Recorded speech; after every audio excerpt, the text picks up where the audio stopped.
তহমতটা এই দেশের অনেক আলেম ওলামা দিয়ে থাকেন, বুঝে কে না বুঝে আমি জানি না, যে তাদের আকীদা ভালো না। কে বলিস আপনাকে? আকীদা যদি ভালোই না হবে, ফাঁসির দড়ি গলার কাছে চলতেছে তারপরেও অস্বীকার করে নাই।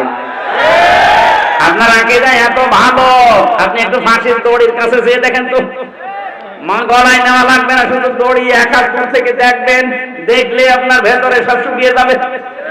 কত বড় বড় আল্লাহর ওলিকে দেখেছি ফাঁসির নাম শুনলে কান্নাকাটি করে, অথচ শহীদ মীর কাশেম আলী ফাঁসির নাম শোনার পরে মনে হচ্ছে শ্বশুর বাড়ি যাচ্ছে।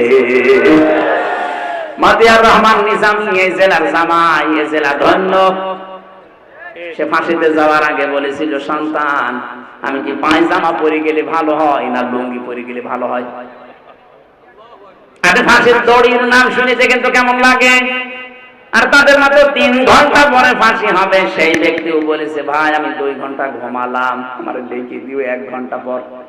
অথচ তার ছেলেটা গুম হয়ে আছে, ব্যারিস্টার আরমান, তার বউ ওই সময় আইসিইউতে ছিল। 3 ঘন্টা পরে যার ফাঁসি, তার দলীয় লোকজন সব পালিয়ে বেড়াচ্ছে, কেউ জেলে আছে, কেউ গুম হয়ে আছে। আমার বিশাল যে সম্পদ, লক্ষ লক্ষ মানুষের কর্মসংস্থান আমি বানিয়েছি, কি হবে এটা? এই চিন্তা ভাবনা আসতে পারে, এই জন্য ফেরেশতারা এসে বলে, 1 2 জন না, তাতানাজ্জালু আলাইহিমুল মালাইকা, বহু বচন আছে, 1 2 জন না, হাজার হাজার লক্ষাধিক ফেরেশতা ফাঁসির দড়ির সামনে এসে তাকে বলতে থাকে, ভয় পাবেন না, যেগুলো রেখে গেছেন এগুলোর কোনো চিন্তা নেই, আল্লাহ এগুলো সব দেখবে। মনে হয় শহীদ মীর কাশেম আলীর কানের কাছে ফেরেশতা কথা বলেছিল, নাই তো তার এই 3 ঘন্টা আগে 2 ঘন্টা জীবনেও ঘুম আসার কথা না। কথা বলে না কেন? এই মুসলিম দলটার উপরে আন্দাজে আকীদা ভালো না, এই দোষ চাপিয়ে দেন। আকীদা আপনার ভালো, আমার মনে হয় এখন যে অবস্থায় আমরা এসে গেছি, সমস্ত ছোটখাটো বিষয় নিয়ে সব বাদ দেওয়া দরকার। আরে ভাই, যারা মুজতাহিদ, যারা গবেষক, তারা যে কোনো একটা বিষয়ে গবেষণা করে যদি ঠিক হয় 2টা সওয়াব পাবে, ভুল হয় 1টা সওয়াব পাবে। আপনি জিজ্ঞেস করেন আলেমকে, যে কোনো বিষয়ে শরীয়তের মাসলা মাসাইল নিয়ে যদি গবেষণা করে যদি ভুল হয়, তা 1টা রসগোল্লা, আর যদি সঠিক হয় কয়টা? আর আপনি তো কোনো চিন্তা ভাবনাই করেন না। সাইয়েদ মাওলানা আবুল আলা মাওদুদী রহমাতুল্লাহ আলাইহির নাম ধরে উল্টাপাল্টা কথা বলেন, জীবনে তার 5টা বই পড়ে দেখেছেন। 5টা বই যদি সঠিকভাবে আপনি পড়তেন, তার উপরে সমস্ত তহমত গুলো দিতেন না, আপনি তো ওই পর্যায়ে যেতে পারেননি। তাই এখানে আকীদার নাম তুলে যা করছেন, যে যে জায়গায় আছে তাকে ওই জায়গাগুলোই কাজ করতে দেন। বাংলাদেশ জামাত ইসলামী অর্থনৈতিক ভাবে এরা আল্লাহর ওলি, এরা আল্লাহর ওলি। লক্ষ কোটি কোটি টাকা এদের কাছে দিলে 4 আনা এদিক ওদিক হবে না। বাংলাদেশে অন্য কারো কাছে দিয়ে দেখেন তো, কথা বলেন, আমাকে মানিয়ে বলছি, এটা বাস্তব না। ওলি খোঁজার জন্য চট্টগ্রামে যাওয়া লাগে, এই কথা বোঝার জন্য।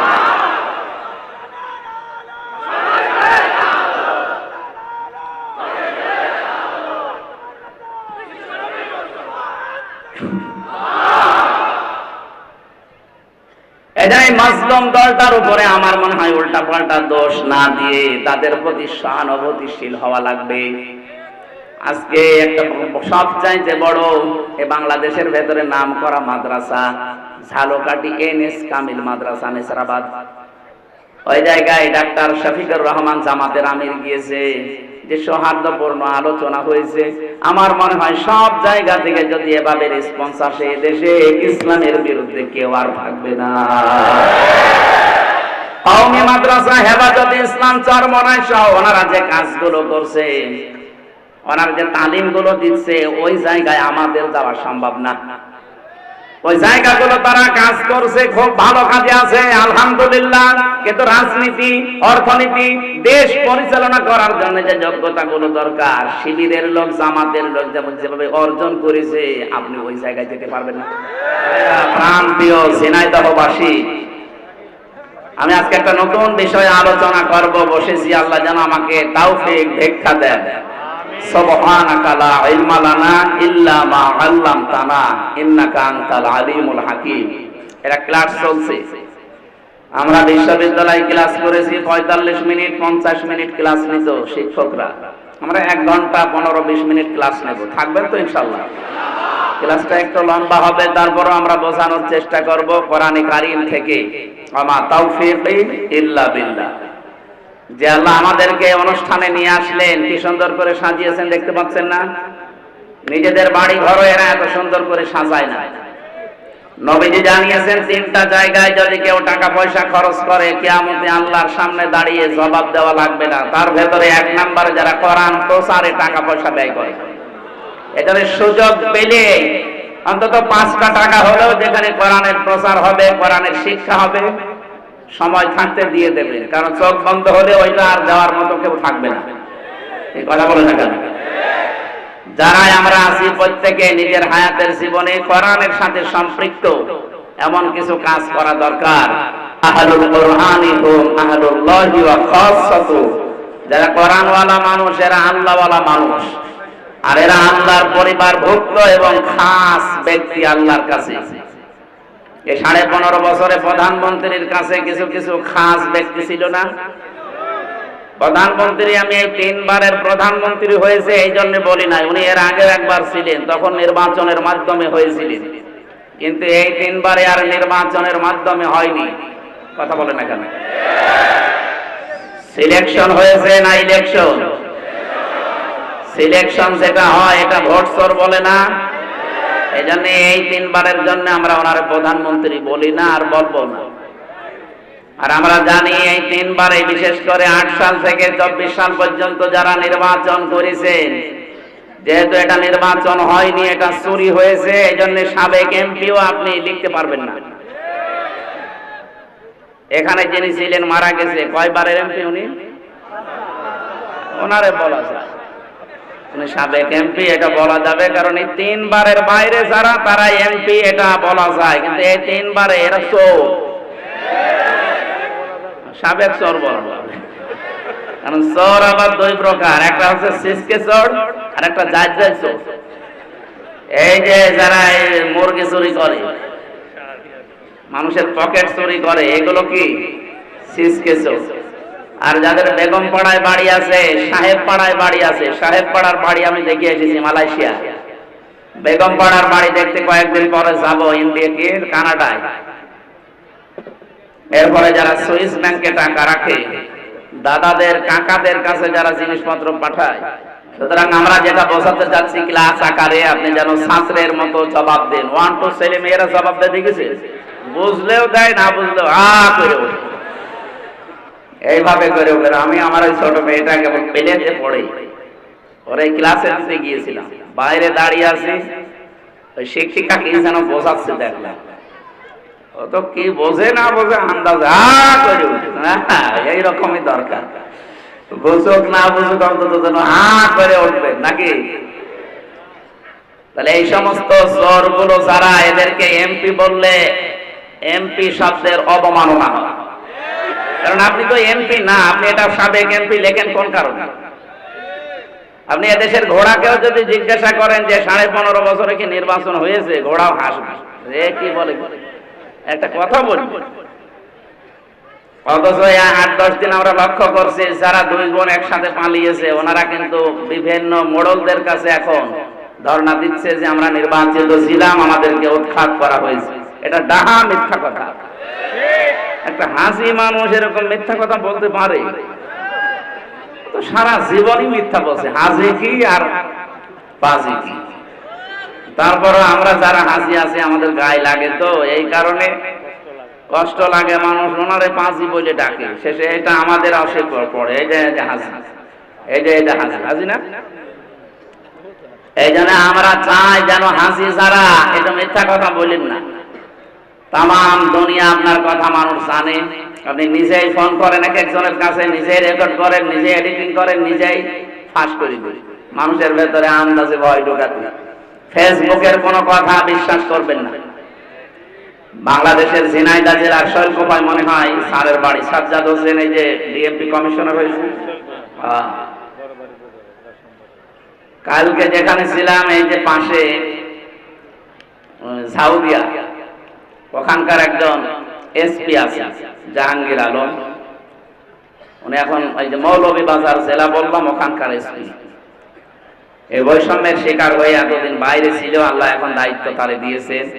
উনি আমাকে বলছিল যে হামজা ভাই, আপনি সারা দেশে কথা বললেন, এই কথাটা মানুষকে জানাবেন যে এই যে যারা ফেসবুকের কথা শুনে গুজবে কান দিয়ে উস্কানিতে পা দিচ্ছে, এরা যেন এটা বন্ধ করে। কিচ্ছু হয়নি, এদেশে সব ঠিক আছে। ষড়যন্ত্র তারা করছে, এদের ষড়যন্ত্র বন্ধ হয়ে যাবে। কেন বন্ধ হবে বলেন তো? ভালো করে খেয়াল করে আমি মিলিয়েছি। কোরআনে কারীম সূরা নমল 19 নাম্বার পারার 20 নাম্বার পৃষ্ঠার 6 নাম্বার লাইনের 50 নাম্বার আয়াতে আছে। এটা তাফসীরে হাক্কানিতে পাবেন।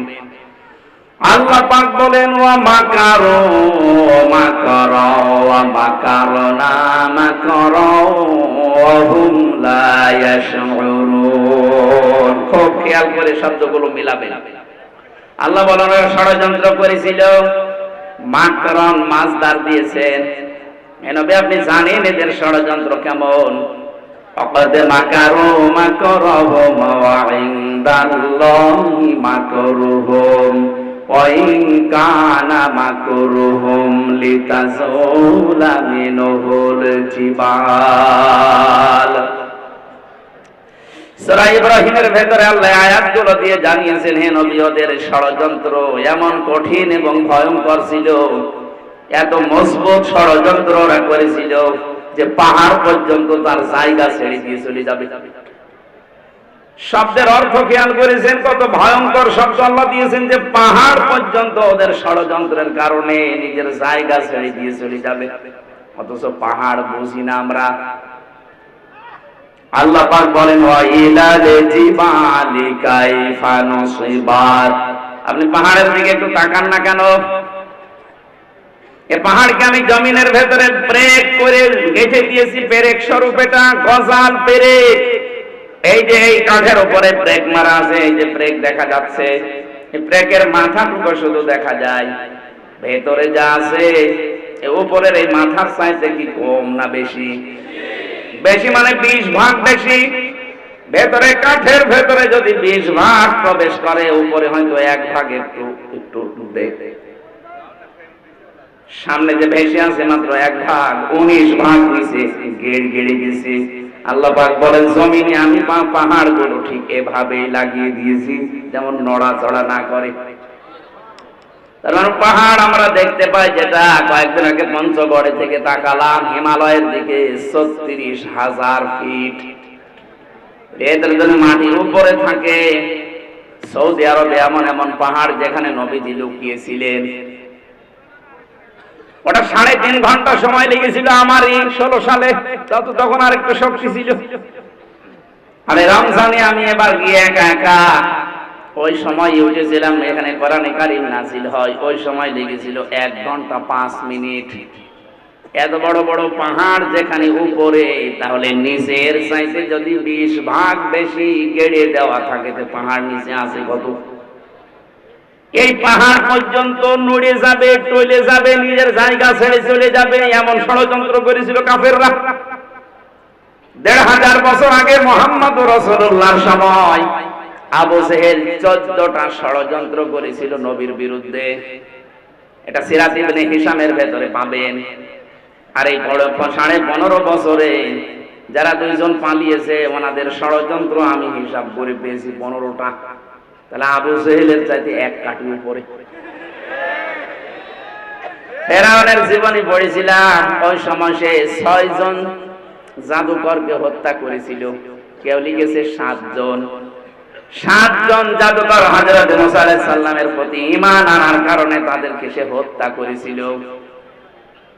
হত্যা বলতে তার প্রথমে 1 হাত কেটেছে, 1 পা কেটে দিয়েছে। কথা বলতেছেন? ভালো করে বলুন। 1500 বছর আগে না, এটা আবার হাজার হাজার বছর আগের কথা। আল্লাহর উপরে ঈমান আনার কারণে, হযরত মুসা আলাইহিস সালামের প্রতি ঈমান আনার কারণে ওই জামানার ফেরাউন যে ছিল, এই জাদুকরদের 6 থেকে 7 জনের বিপরীত অঙ্গ কেটে দিয়েছিল, বিকলাঙ্গ করে দিয়েছিল। অথচ আমরা দেখলাম এই 24 সালের 5 আগস্টের আগ পর্যন্ত যারা দায়িত্বে ছিল, ওরা 7 জন না, প্রায় 2780 জন মানুষের হাত, পা, চোখ, অন্ডকোষ কেটে ফেলা লেগেছে। আপনি একটু খেয়াল করে দেখেন, সারা দেশে সরকারি জরিপ বলছে এটা 2732 জন মানুষ মারা গেছে আন্দোলনে, আর 2780 জন মানুষ এখন হাসপাতালে এক একটা অঙ্গ হারিয়ে কাঁদতেছে। কেউ হাত হারিয়েছে, কেউ পা হারিয়েছে, কেউ চোখ হারিয়েছে, কেউ অন্ডকোষ হারিয়ে ফেলেছে।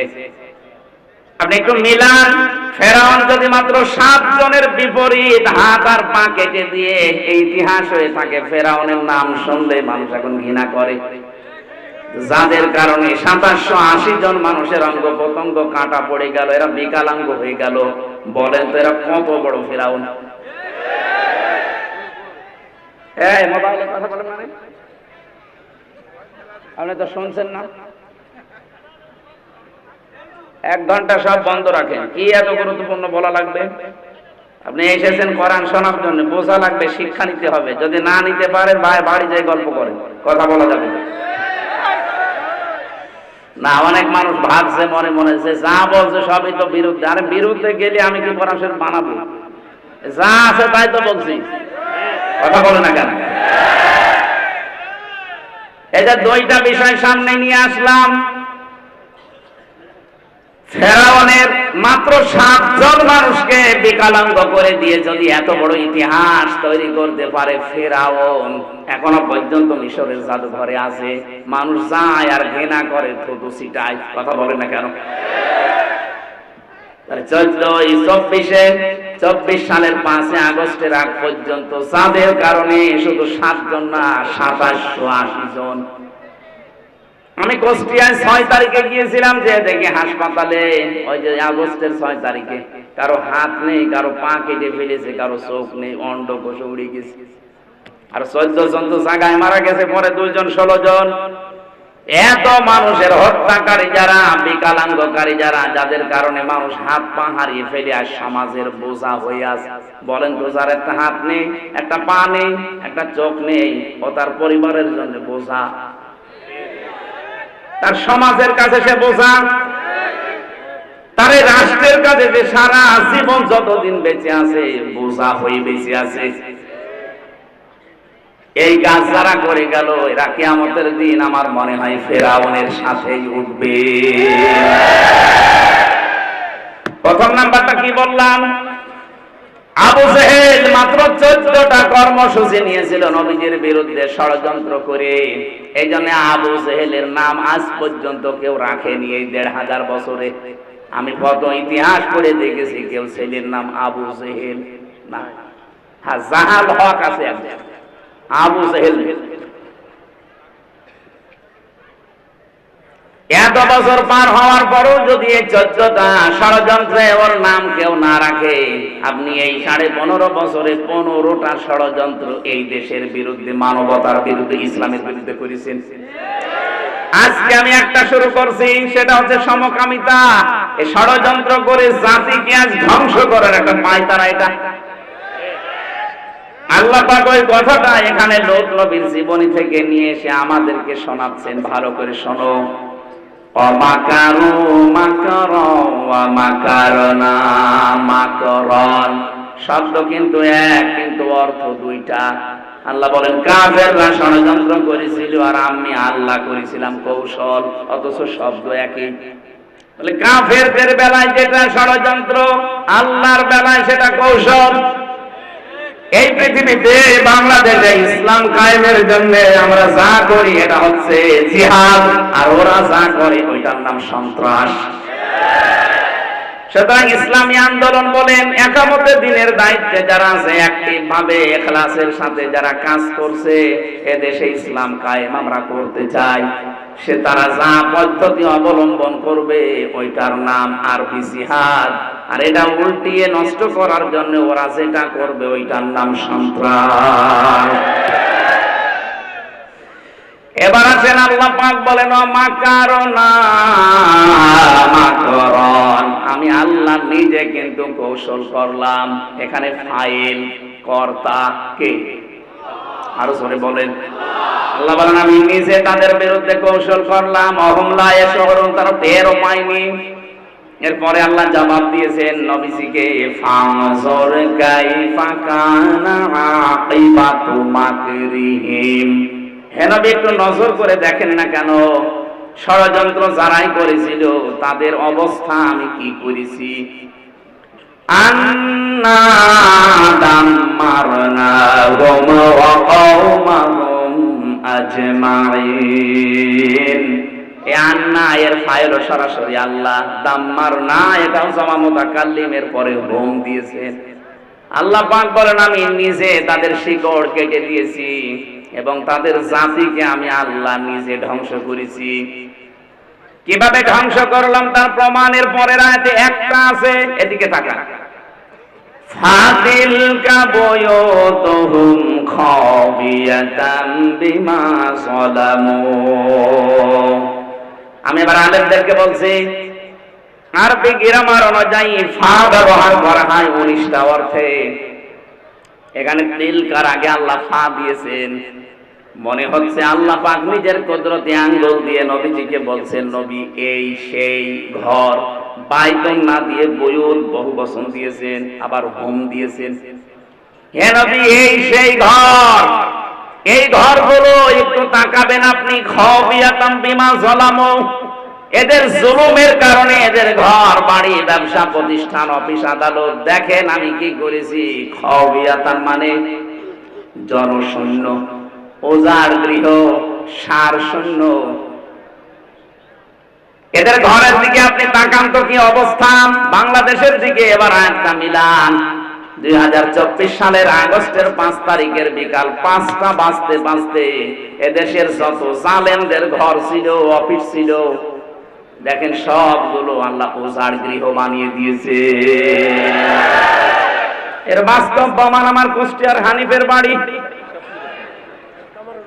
কামারুলের বাড়ি, ঝিনাইদহে আছে। আপনি একটু খেয়াল করে দেখেন, যারা জুলুম করেছে একজনকে তো টাঙিয়ে ন্যাংটা করে পিটিয়েছে। এটা জালেমদের জুলুমের পরিণতি। বিআন্নাহুম যুলিমু, কারণ তারা জুলুম করেছে। খাবিয়াতাম বিমা যালামু, তাদের এই জুলুমের কারণে আল্লাহ এই শাস্তিটা তাদের দিয়েছেন। ইন্না ফি যালিকা লাআয়াতাল লিকাওমিন ইয়ালামুন। অবশ্যই এর ভেতরে শিক্ষা আছে। লামে তাকিদ দিয়েছেন, লাআয়াতান, এর ভেতরে নিদর্শন আছে, শিক্ষা আছে তাদের জন্য। লিকাওমিন ইয়ালামুন, যারা জ্ঞানী সেই সম্প্রদায়ের জন্য। মানুষ মনে আছে 4-5 জন 7 জন একসাথে দলবদ্ধ হয়ে প্রসাব করছে। আগামীতে কেউ যদি এই চেয়ারে বসে, তারাও যদি এভাবে জুলুম আরম্ভ করে, তাদের বাড়ি ঘর আল্লাহ এভাবে সার শূন্য, জনশূন্য, ওজার গৃহ বানিয়ে দেবে। বুঝেছেন কারা কারা? হাত তোলেন তো। আলহামদুলিল্লাহ, কাজ হচ্ছে। আর বোঝেননি কারা? হাত তোলেন তো। ওই যে একজন মাথা তার কাটা, ওটাকে অনেক মামু নাকি? আপনার সে একজন ছিল না, সে মোটামুটি কি আরাফাত নাকি? ওই দেখো, ওরা মনে হয় আরাফাত হবে না। আমি যেটা বোঝাতে চাইলাম এতক্ষণ, এই যে 5-7 মিনিট আমি আন্দাজে কথা বলছি না, এটা কোরআন দিয়ে দলিল দিলাম। এটা হাজার হাজার বছর আগে লোক নবীর কাহিনী আল্লাহ শুনিয়েছেন এইভাবে। যদি কেউ এরকম আগামী 5 বছর পরে চেয়ার পেয়ে, তাদের বাড়ি ঘর কিন্তু এই হানিফ সাহেবের মতো হবে ইনশাআল্লাহ। এই জন্য সংকেটাবেন, সাবধান। আমার ভাইরা, যে কথা বলার জন্য পর্যন্ত এসেছিলাম, কোরআনে কারীম যারা শুনতে এসেছি, এই পৃথিবীর শ্রেষ্ঠ নিয়ামতের ভেতরে এইটা একটা। আল্লাহ পাক বলেন আমার পক্ষ থেকে যত নিয়ামত আমি দিয়েছি, সবচাইতে বড় নিয়ামতের নাম 3টা। 1 নম্বরে কোরআনে কারীম, কুল বিফাদলিল্লাহি ওয়া বিরহমাতিহি ফাবিযালিকা ফালিয়াফরাহু হুয়া খায়রুম মিম্মা ইয়াজমাউন। রব্বুল আলামিন সূরা ইউনূসের 58 নম্বর আয়াতে জানিয়েছেন, নবী আপনি বলুন তাম দুনিয়া যা পেয়ে আনন্দে আছে থাক, আমি আল্লাহর কাছে কিন্তু কোরআন শরীফ শ্রেষ্ঠ সম্পদ। সুতরাং কোরআন যারা পেয়ে আনন্দে আছে, খুশি হয়েছে, তারা দুনিয়ার সব কিছুর তুলনায় শ্রেষ্ঠ সম্পদ পেয়েছে। আজকের এই আলোচনার সাথে সম্পর্ক কিসের? আরো জোরে বলেন। এই যে সুন্দর করে সাজিয়েছে কিসের কারণে? শুধু হামজা আসবে এই জন্য সাজাতো। কতবার তো হামজা এমনিতে ওয়াহাব ভাইয়ের বাড়ি, আরজান ভাইয়ের বাড়ি এসেছে, কই সাজাইতো নি, আজকে এসেছে কোরআনের জন্য, এই জন্য এত সাজগোজ। এই জন্য দুনিয়া থেকে যদি কোরআনের প্রচারে, কোরআনের প্রসারে, কোরআনের শিক্ষায়, কোরআন কায়েমে টাকা খরচ করে, কিয়ামতের দিন ওই টাকার হিসাব আল্লাহ নেবেন না। দুই নম্বরে কেউ যদি পরিবারস্থ লোকদের জন্য তাদের জায়েজ কাজ মিটাতে খরচ করে, ওই টাকার হিসাব দেওয়া লাগবে না।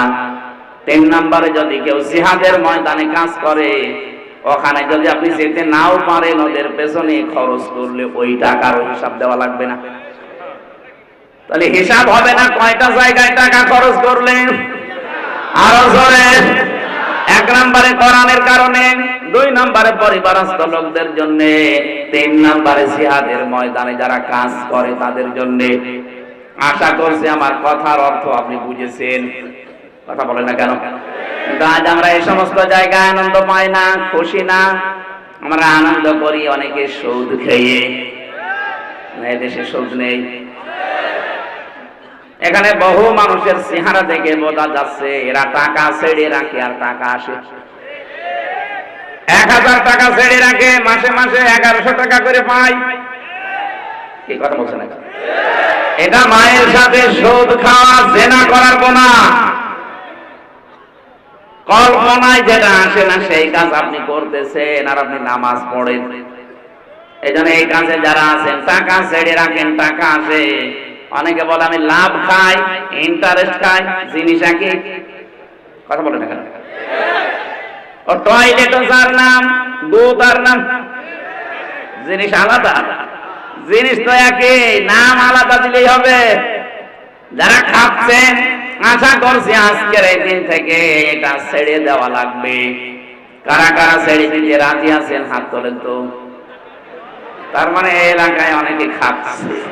ঠিক আছে বাবা শাহজালাল, ভালো না।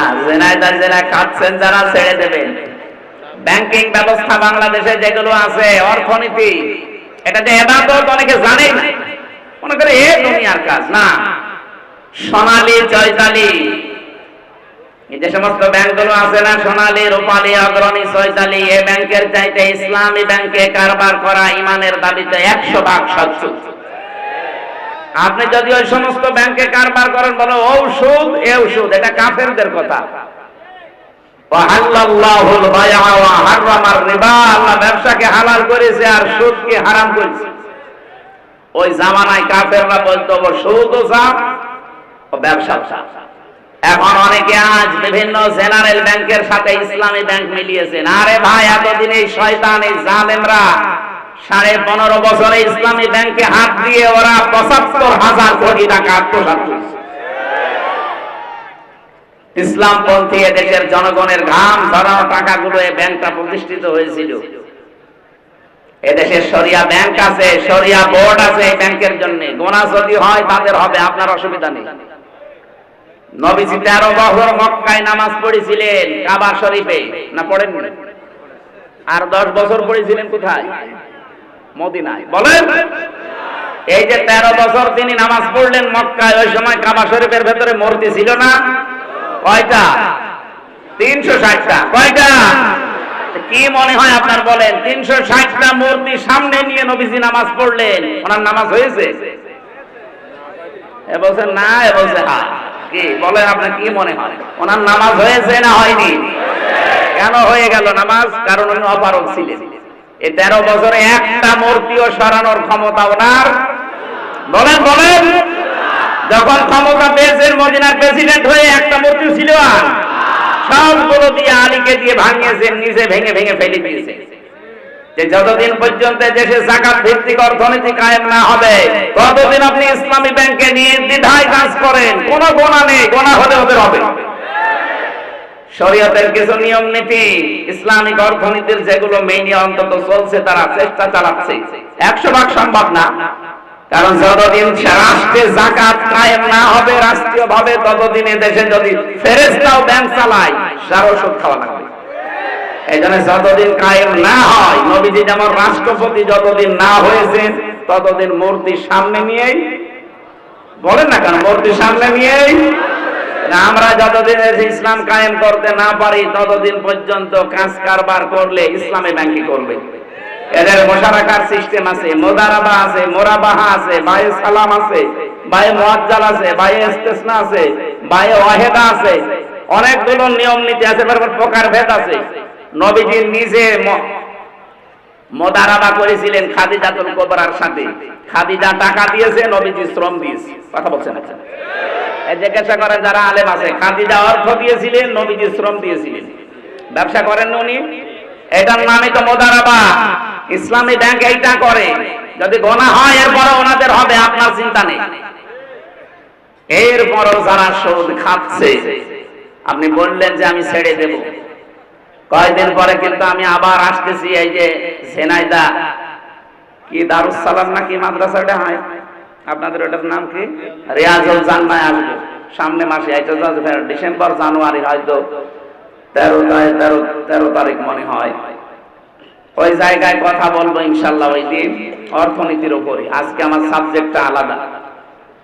আমার আজকের বিষয় হচ্ছে গুনাহের কারণে আল্লাহ শাস্তি নাজিল করেন। কি কি ধরনের শাস্তি আসে কোন গুনায়, আমরা ওগুলো জানার পরে ছেড়ে দেবো ইনশাআল্লাহ। কি থাকবেন না?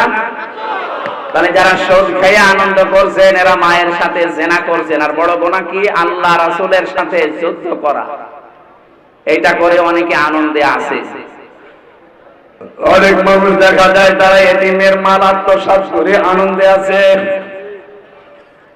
আল্লাহ পাক বলেন, ইন্নাল্লাযীনা ইয়াকুলুনা আমওয়ালাল ইয়াতামা যুলমান ইন্নামা ইয়াকুলুনা ফি বুতুনিহিম নারা ওয়া সায়াসলাউনা সাঈরা।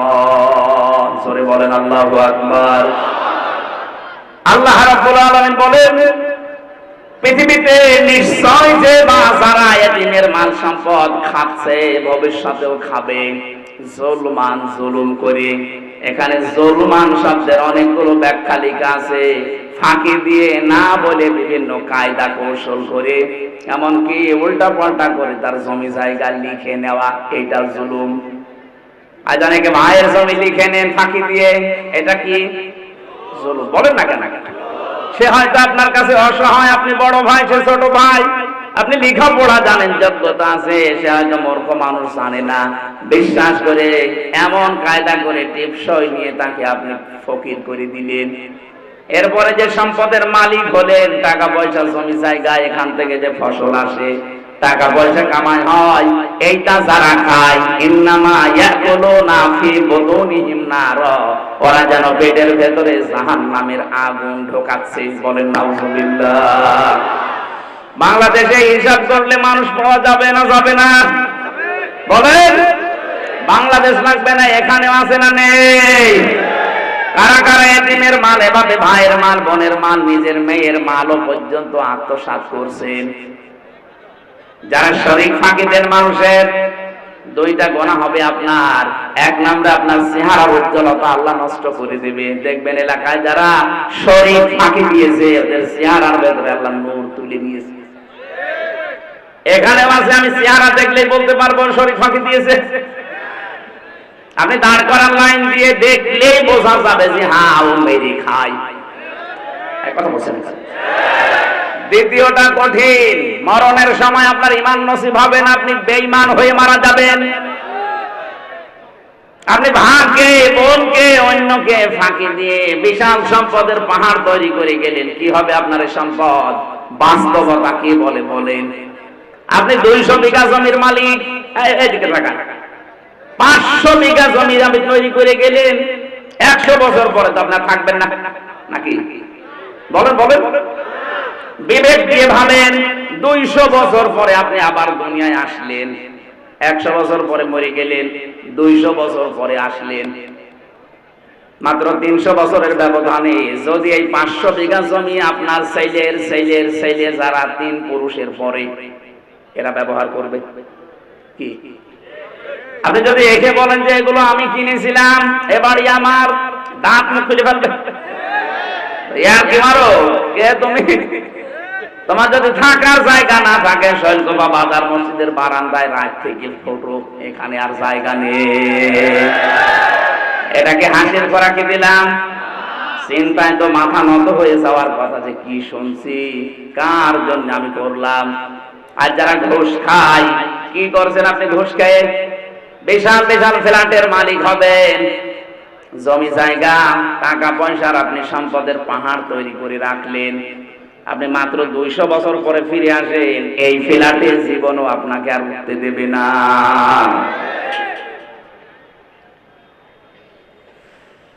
আল্লাহ রাব্বুল আলামিন বলেন, আমাল হায়াতুদ দুনিয়া ইল্লা মাতাউল গুরুর। হে নবী, পৃথিবীর জমিনটা কিন্তু এরকম একটা ধোঁকা। এটা কি? আমি আমার বাবার সাথে ভালো ব্যবহার করি আমার আখিরাত ভালো হওয়ার জন্য। কথা বলেন না? আমি আমার বাবাকে যদি ছেড়ে দেই আমার আখিরাত ভালো হওয়ার জন্য, আর দেখে যদি উনি আল্লাহ রাসূলকে মানে না, এরকম বাবাকে আমিও মানি না। আমি আমার মায়ের সাথে ভালো ব্যবহার করি আমার নিজের জন্য, আমার আখিরাত তৈরি করার জন্য। মাকেও যদি ছেড়ে দেওয়া লাগে, যদি দেখি না এ আল্লাহ রাসূলের বিরুদ্ধে অবস্থান নিয়েছে, ভালো ব্যবহার করব, কিন্তু মন থেকে মেনে নেওয়া সম্ভব না। এই কথা বলবেন না? আমি এই যে দাঁড়িয়েওয়ালা আশরাফ ভাইকে ভালোবাসি, এটা আল্লাহর জন্য। যদি দেখি না ওনার কর্মকাণ্ড ইসলামের বিরুদ্ধে, ওনার ঘৃণা করতে আমার 1 সেকেন্ড সময় লাগবে না। নবীজি বলেন, মানা হাব্বা লিল্লাহ ওয়া আবগাদা লিল্লাহ ওয়া আতাআ লিল্লাহ ওয়া মানা লিল্লাহ ফাকাদ ইসতাকমালাল ঈমান। কাউকে যদি ভালোবাসো আল্লাহর জন্য বাসবা, কিছু বেশি বেশি পাওয়ার জন্য তাকে দান করবা না, যে এই লোকটাকে কিছু যদি দেই পরবর্তীতে এর চাইতে বড় জিনিস পাওয়া যাবে, এরকম ধান্দা নেই অনেকে। কথা বলেন না কেন? এই ধান্দায় বেশি পাওয়ার নিয়েতে কাউকে কিছু দিবা না। কিছু দিলে কার জন্য? আরো জোরে। কাউকে যদি নিষেধ করো যে দেব না, তাও আল্লাহর জন্য। কারো উপর যদি রাগ করো, তাও আল্লাহর জন্য। কাউকে যদি ভালোবাসো, তাও আল্লাহর জন্য। 4টা কাজ আছে হাদিসে। নবীজি বলেন, যারা দুনিয়ায় 4টা করতে পারবে, ফাকাদ ইসতাকমালাল ঈমান, সে যেন তার ঈমানকে পরিপূর্ণ করে নিল। জোরে বলেন সুবহানাল্লাহ। আল্লাহ পাক বলেন, কিয়ামতের ময়দানে যখন এই মানুষটাই উঠবে আমার সামনে, যে 500 বিঘা জমি বানিয়েছে, 10টা ফ্ল্যাট বানিয়েছে, এই লোকটা কি বলবে জানেন? ইয়াউমা তাআতি কুল্লু নাফসিন তুজাদিলু আন নাফসিহা।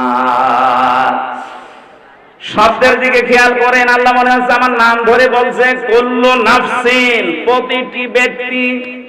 আশরাফ হতে পারে, হামজা হতে পারে, আরজান হতে পারে, ওয়াহাব হতে পারে। প্রতিটি মানুষকে আল্লাহ যেন আলাদা আলাদা আলাদা করে ডাক দিয়েছেন। ইয়াউমা তাআতি কুল্লু নাফসিন, প্রতিটি ব্যক্তি কিয়ামতের দিন তুজাদিলু আন নাফসিহা, নিজের পক্ষে যুক্তি তর্ক প্রমাণ হাজির করবে আল্লাহর সাথে ঝগড়া করার জন্য। আল্লাহর কাছ থেকে বাঁচার জন্য যুক্তি প্রমাণ রেডি করবে, যে আমি এই কারণে করেছিলাম, আমি নামাজ পড়তে পারি না আমার সন্তানের কারণে, কারণ তাকে সুখে রাখতে গিয়ে আমি সারা দিন মাঠে কাজ করেছি, সেজদা দেওয়ার সময় পাইনি। এটা যুক্তি। আপনারা কয়টা ছেলে মেয়ে? হযরত ইয়াকুব নবীর দিকে তাকান, তার 12টা সন্তান ছিল। কয়টা বলেন? শুধু ছেলেই ছিল তার 12টা। তো এতগুলো সন্তানের কারণে কোনদিন আল্লাহর বিধান থেকে তাকে তো টলাতে পারেনি। আপনি 2টা 5টা ছেলে মেয়ের কারণে আল্লাহর বিধান বাদ দিয়ে দেন, যুক্তি প্রমাণ করবেন, আল্লাহর কাছে খাড়া করবেন। আল্লাহ বলেন তো যা দিল আন নাফসিহা, প্রতিটি মানুষ তার নিজের পক্ষে খাড়া করবে যুক্তি তর্ক। অত আফা কুল্লু নাফসিম মা আমিলাত ওয়া হুম লা ইউযলামুন। প্রত্যেককে আমি আল্লাহ পরিপূর্ণ করে দেব তার কাজের প্রতিদান, কিন্তু তার উপর আমি জুলুম করব না। যে যতটুকুই করেছে কিয়ামতে আল্লাহ তাকে ওই পরিমাণ দেবেন। আমার এবার আয়াতের আলোচনা শুরু হচ্ছে। যেটা বললাম একটা 111 নাম্বার আয়াত সূরা নাহলের। এখন যেটা আমরা তেলাওয়াত করেছিলাম এটা সূরা নাহলের 112 নাম্বার আয়াত। এই আয়াতের ভেতরে আল্লাহ একটা কারিয়া, একটা জনপদ, একটা গ্রামের উদাহরণ দিয়েছেন আমাদের সামনে। খুব ভালো করে মিলাবেন। গ্রামটা এই হাবিবপুর হতে পারে। নির্ধারিত নাম আমি তাফসিরে পাইনি। কোন মুফাসসির হয়তো মক্কা নগরীর নাম দিয়েছেন, না, এটা ঝিনাইদহ জেলার শৈলকুপা থানার হাবিবপুর হতে পারে। আপনি একটু মিলাবেন, দেখবেন এই গ্রামের সাথে মেলে কিনা। আমার কথা বোঝা যাচ্ছে? আমি তো মনে হচ্ছে যে একেবারে ক্লাসের মতো বললে ছাত্র যেভাবে বোঝে ছাত্ররা ঠিক ওইভাবে বুঝতেছে। হ্যাঁ, কিছু যদি পাগল ছাগল থাকে 14 বার বুঝলেও বুঝবে না। ওরা বোঝাতে হলে কোরআন শরীফ হবে না, বুখারী শরীফ হবে না, কি লাগবে? বুখারী শরীফ।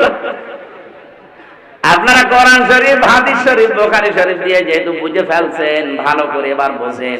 উপমা দিচ্ছেন, উদাহরণ দিচ্ছেন কে? আরো জোরে বলেন।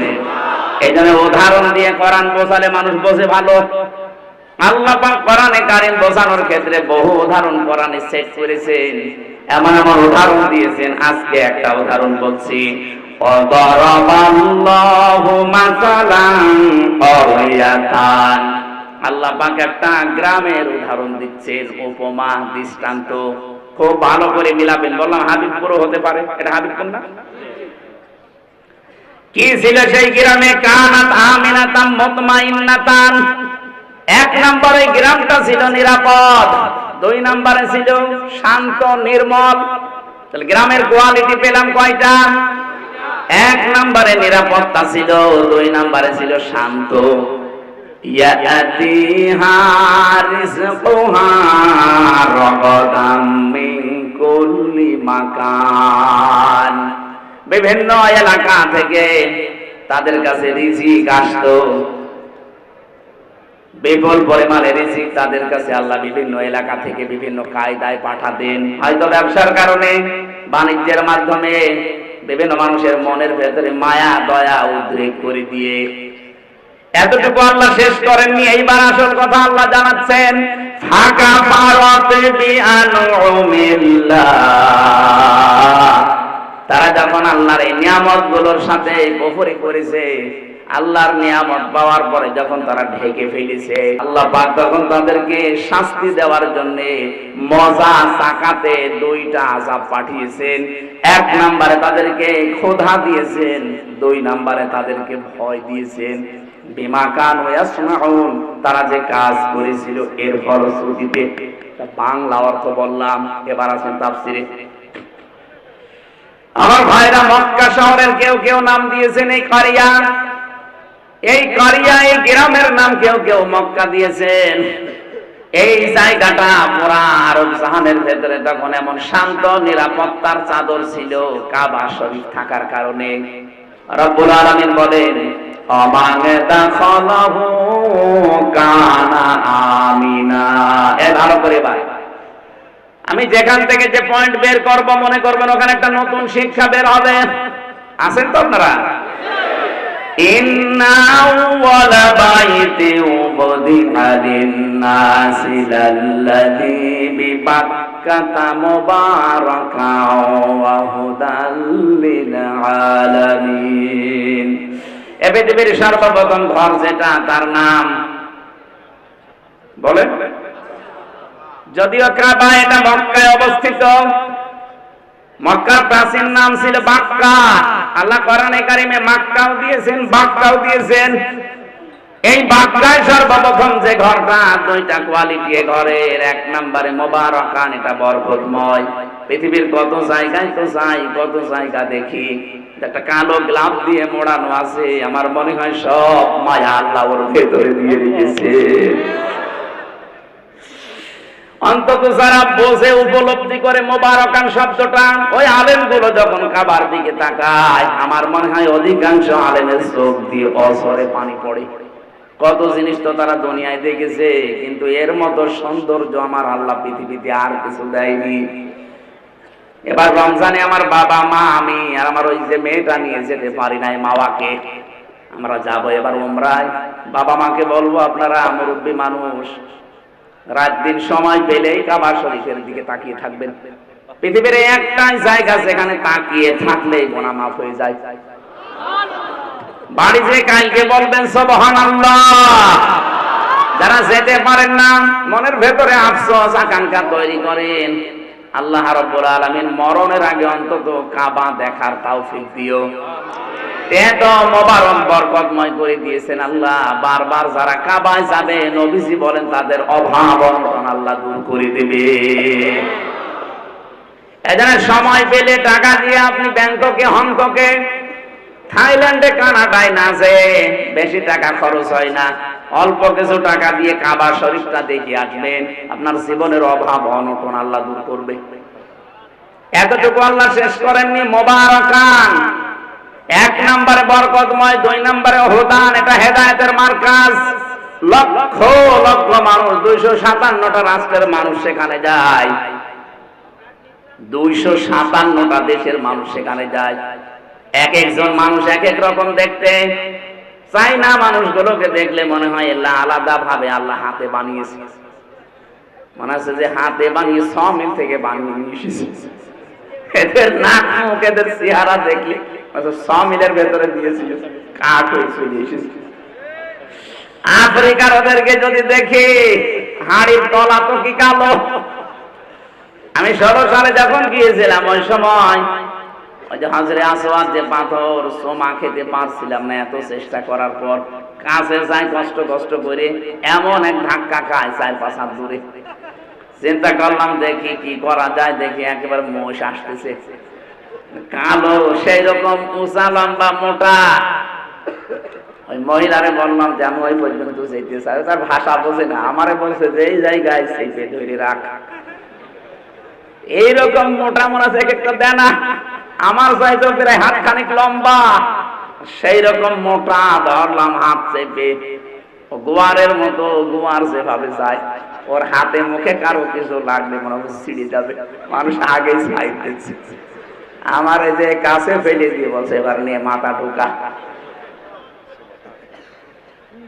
এক একজন মানুষকে আল্লাহ এক এক রকম বানিয়েছে, বৈশিষ্ট্য ওগুলো দেখবেন, আল্লাহর কথা মনে হবে আল্লাহ, এটাতে হেদায়েতের মার্কাজ। আসলে রব্বুল আলামিন বলেন এটা শুধু বাংলাদেশের জন্য না, লিল আলামিন, বিশ্ববাসীর জন্য। অমান দাখালাহু কানা আমিনা। এই কাবায় কেউ যদি আসে, আল্লাহ তাকে নিরাপত্তা দিয়ে দেয়। কি দেয়? আরো জোরে বলেন। এই কথাটা বলার জন্য আমি এই পর্যন্ত আসলাম। আল্লাহ বলেন কাবা শরীফ এমন ভাবে আমি বানিয়েছি, এটা পৃথিবীর প্রথম ঘর। এখানে হেদায়েত আছে, এখানে রহমত আছে, এখানে বরকত আছে, এটা নিরাপত্তা দিয়েছে ফেলা আছে। অথচ কাবার এরিয়া পার হলেই দেখবেন চুরি হয়, ডাকাতি হয়, ছিনতাই হয়, কিন্তু কাবার এরিয়ার ভেতরে কোনো ছিনতাই নেই। কথা বলেন না, কারণ এই জায়গাটা নিরাপত্তা দিয়েছেন কে? আরে বাংলাদেশ কি কাবা শরীফ? বলেন না কেন? এটা কাবা থেকে 6000 কিলোমিটার দূরে। তাহলে বাংলার 56,000 বর্গ মাইল যদি আমরা নিরাপত্তা দিতে চাই, মাস্ট বি কাবা শরীফ যেগুলো থেকে মুক্ত, বাংলাদেশের 56,000 বর্গ মাইল ওইটা থেকে মুক্ত করা লাগবে। কাবা শরীফে 1 নম্বরে শিরিক চলে না। কি চলে না? বলেন বলেন। এখান থেকে শিক্ষা বের হবে এবার 2টা।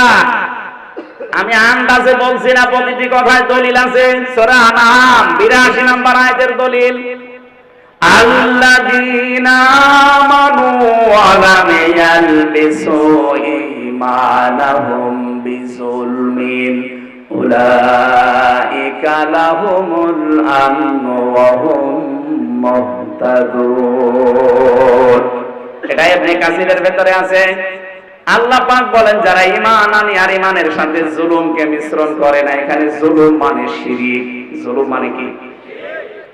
ঈমানের সাথে যারা জুলুমকে শিরককে মিশ্রণ করবে না, উলাইকা লাহুমুল আমনু, আল্লাহ যারা হাত দিয়ে দেখাচ্ছেন এই মানুষগুলো, এই ঝিনাইদহ গোপার হাবিবপুরের এই মানুষগুলো লাহুমুল আমনু, এদের জন্য নিরাপত্তা। তাহলে কোন জনপদের লোকেরা, কোন দেশের লোকেরা যদি ঈমান আনার পরে ঈমানের সাথে জুলুমকে, তার মানে শিরককে মিশ্রণ না করে, ওই জায়গাটা নিরাপত্তা দিয়ে দেয় কি? এই বাংলাদেশকে যখন শান্ত শিষ্ট স্বস্তি নিরাপদ এরকম একটা দেশ আপনি বানাতে চান, দাদা বাবু কাকা বাবুদের ইশারায় হবে না, ওই সাদা চামড়াদের ইশারায় হবে না, হওয়া লাগবে শিরক মুক্ত বাংলাদেশ। আরো জোরে, এদের শিরক মুক্ত হচ্ছে বলেন। আরো শিরক যেন করে, সেই রাস্তাগুলো 15.5 বছরে মানুষ খুলেছিল, মোড়ে মোড়ে মূর্তি তৈরি করে শিরকের কারখানা তৈরি করেছিল, আল্লাহর উপরে আস্থা বিশ্বাস তুলে দিয়েছিল। এক কথা বলছে না, সার্বভৌম ক্ষমতার মালিক আল্লাহ, এইটা পর্যন্ত বাদ দিয়েছিল। বাংলাদেশ জামাত ইসলামী এইটা বিশ্বাস করত, এই কারণে তাদের নিবন্ধন পর্যন্ত বাতিল করে দিয়েছিল। আপনি কি মনে করেন জামাত ইসলামী দাড়ি ছোট রাখে এই জন্য তাদের নিবন্ধন বাতিল? ওরা টুপি মাথায় দেয় হালকা, এই জন্য নিবন্ধন বাতিল না। ওরা জাতে মাতাল হলো, তাহলে ঠিক আছে কাফেররা। এই জালেমদের টার্গেট ছিল এদেশে আল্লাহর উপরে সার্বভৌম ক্ষমতার মালিক মানা যাবে না, যারা মানে তাদের এই কাজে নিষিদ্ধ করা যায়। আপনি টের পান কি কোথা থেকে কি হয়? যারা সার্বভৌম ক্ষমতার মালিক আল্লাহকে মানে না, মনে করে ক্ষমতার উৎস জনগণ, এটা যে শিরক, এই সূক্ষ্ম বিষয়টা অনেককে বুঝতেও দেয় না। পাম দেয়, হাওয়া দেয় জনগণকে, আমরা মালিক, অথচ আমাদের হাতে কিচ্ছু নেই। ভোট দেওয়ারই ছিল, সেইটাও কেড়ে নিয়েছিল। কথা বলে না কেন? আমি মনে করছি আপনারা ঠিক বুঝতেছেন। এই বাংলাদেশে আজ যারা ক্ষমতার উৎস জনগণ মনে করেন, তারা কিন্তু শিরক করছেন। কথা বলে না কেন? শিরক যারা করে তারা মুশরিক। কি এবার শিরক কিভাবে হয়? আল্লাহ যেটা পারে ওইটা অন্য কেউ পারে, এই বিশ্বাস করার নাম শিরক। সন্তান দিতে পারে শুধুমাত্র কে? অন্য কোন বাবাও পারে, এ বিশ্বাস করার নাম। এরকম বিশ্বাস অনেক বাবা, অনেক মা, অনেক বউ করে না, তারা মুশরিক। কারণ আল্লাহ পারে যেটা অন্য কোন বাবা, সে পীরকে দরবারকে আপনি দিতে পারেন না। আইন তৈরি করতে পারে কে? এটা অন্য কেউ পারে, এই বিশ্বাস করার নাম শিরক। আর শিরক যারা করে তারা মুশরিক। সুতরাং বাংলাদেশে যারা আল্লাহর আইনের বিরুদ্ধে অন্য আইন কায়েম করতে চান, সে যে দলের লোক হন, আপনি কিন্তু শিরক করছেন। আর শিরক করলে আপনি আরো জোরে বলেন। আমার মনে হয় এবার অনেকের মন খারাপ হয়ে গেল। আরে ভাই, আমি আপনাকে বাঁচাতে চাই। আমি কোরআনের চোখ লাগিয়ে দেখতে পাচ্ছি আপনি শিরক করে অশান্তির সাগরে ডুবতেছেন দুনিয়ায়, আর মরণের পরে আপনাকে আল্লাহ জাহান্নামে ফেলবে বিনা বিচারে। কারণ মুশরিকদের কোনো বিচার নেই। কথা বলে না কেন? কেন বললাম এটা বলেন তো? ইন্নাহু মাইয়ুশরিক বিল্লাহি ফাকাদ হারামাল্লাহ। অবশ্যই যারা শিরক করবে, সূরা মাইদার আয়াত, আল্লাহ পাক বলেন জান্নাত তাদের জন্য হারাম, ওয়া মাওয়াহুন নার, আর জাহান্নাম তাদের আসল জায়গা। এই জন্য শিরক যেন আমাদের বিশ্বাসে না থাকে। বাংলাদেশ জামাত ইসলামের প্রতি যে তহমতটা এই দেশের অনেক আলেম ওলামা দিয়ে থাকেন, বুঝে কে না বুঝে আমি জানি না, যে তাদের আকীদা ভালো না। কে বলিস আপনাকে? আকীদা যদি ভালোই না হবে, ফাঁসির দড়ি গলার কাছে চলতেছে, তারপরেও অস্বীকার করে নাই। আপনার আকীদা এত ভালো, আপনি একটু ফাঁসির দড়ির কাছে যেয়ে দেখেন তো। মা গলায় নেওয়া লাগবে না, শুধু দড়ি এক হাত দূর থেকে দেখবেন, দেখলে আপনার ভেতরে সব শুকিয়ে যাবে। কত বড় বড় আল্লাহর ওলিকে দেখেছি ফাঁসির নাম শুনলে কানাকাটি করে। অথচ শহীদ মীর কাশেম আলী ফাঁসির নাম শোনার পরে মনে হচ্ছে শ্বশুর বাড়ি যাচ্ছে। মতিয়ার রহমান নিজামী এই জেলার জামাই, এই জেলা ধন্য। সে ফাঁসিতে যাওয়ার আগে বলেছিল, সন্তান আমি কি পায়জামা পরে গেলে ভালো হয় না লুঙ্গি পরে গেলে ভালো হয়? আরে ফাঁসির দড়ির নাম শুনেছে কিন্তু কেমন লাগে? আর তাদের মাত্র 3 ঘন্টা পরে ফাঁসি হবে সেই ব্যক্তিও বলেছে, ভাই আমি 2 ঘন্টা ঘুমালাম, আমার ডেকে দিও 1 ঘন্টা পর। অথচ তার ছেলেটা গুম হয়ে আছে, ব্যারিস্টার আরমান, তার বউ ওই সময় আইসিইউতে ছিল। 3 ঘন্টা পরে যার ফাঁসি, তার দলীয় লোকজন সব পালিয়ে বেড়াচ্ছে, কেউ জেলে আছে, কেউ গুম হয়ে আছে। বিশাল যে সম্পদ, লক্ষ লক্ষ মানুষের কর্মসংস্থান আমি বানিয়েছি, কি হবে এটা? এই চিন্তা ভাবনা আসতে পারে। এই জন্য ফেরেশতারা এসে বলে, 1 2 না, তাতানাজ্জালু আলাইহিমুল মালাইকা, বহু বছর আছে। 1 2 না, হাজার হাজার লক্ষাধিক ফেরেশতা ফাঁসির দড়ির সামনে এসে তাকে বলতে থাকে, ভয় পাবেন না, যেগুলো রেখে গেছেন এগুলোর কোনো চিন্তা নেই, আল্লাহ এগুলো সব দেখবে। মনে হয় শাহিদ মীর কাসেম আলীর কানের কাছে ফেরেশতা কথা বলেছিল, নাই তো তার এই 3 ঘন্টা আগে 2 ঘন্টা জীবনেও ঘুম আসার কথা না। কথা বলে না কেন? এই মুসলিম দলটার উপরে আন্দাজে আকীদা ভালো না, এই দোষ চাপিয়ে দেন। আকীদা আপনার ভালো। আমার মনে হয় এখন যে অবস্থায় আমরা এসে গেছি, এই সমস্ত ছোটখাটো বিষয় নিয়ে সব বাদ দেওয়া দরকার। আরে ভাই, যারা মুজতাহিদ, যারা গবেষক, তারা যে কোনো একটা বিষয়ে গবেষণা করে যদি ঠিক হয় 2টা সওয়াব পাবে, ভুল হয় 1টা সওয়াব পাবে। আপনি জিজ্ঞেস করেন আলেমকে, যে কোনো বিষয়ে শরীয়তের মাসলা মাসাইল নিয়ে যদি গবেষণা করে যদি ভুল হয় তা 1টা রসগোল্লা, আর যদি সঠিক হয় কয়টা? আর আপনি তো কোনো চিন্তা ভাবনা করেন না। সাইয়্যিদ মাওলানা আবুল আলা মাওদুদী রহমাতুল্লাহ আলাইহির নাম ধরে উল্টাপাল্টা কথা বলেন। জীবনে তার 5টা বই পড়ে দেখেছেন। 5টা বই যদি সঠিকভাবে আপনি পড়তেন, তার উপরে সমস্ত তহমত গুলো দিতেন না। আপনি তো ওই পর্যায়ে যেতে পারেননি। তাই এখানে আকীদার নাম তুলে যা করছেন, যে যে জায়গায় আছে তাকে ওই জায়গাগুলোই কাজ করতে দেন। বাংলাদেশ জামাত ইসলামী অর্থনৈতিক ভাবে এরা আল্লাহর ওলি। এরা আল্লাহর ওলি। লক্ষ কোটি কোটি টাকা এদের কাছে দিলে 4 আনা এদিক ওদিক হবে না। বাংলাদেশে অন্য কারো কাছে দিয়ে দেখেন তো। কথা বলেন, আমাকে মানিয়ে বলছি, এটা বাস্তব না। ওলি খোঁজার জন্য চট্টগ্রামে যাওয়া লাগে। এই কথা বোঝার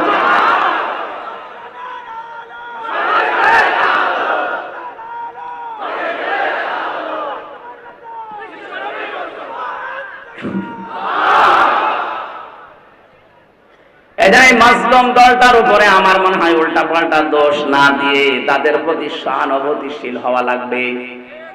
আজকে একটা সবচাইতে বড় এ বাংলাদেশের ভেতরে নাম করা মাদ্রাসা ঝালকাঠি এনএস কামিল মাদ্রাসা নেসারাবাদ। ওই জায়গায় ডাক্তার শফিকুর রহমান জামাতের আমির গিয়েছে, যে সৌহার্দ্যপূর্ণ আলোচনা হয়েছে।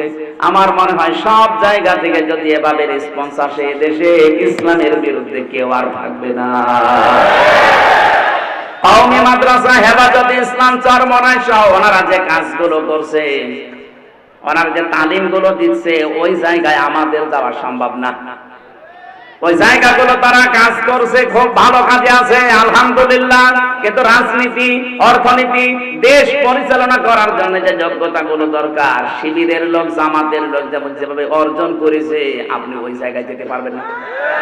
আপনি বিসিএস ক্যাডার হতে পারবেন, এই লোকটা হতে পারবে।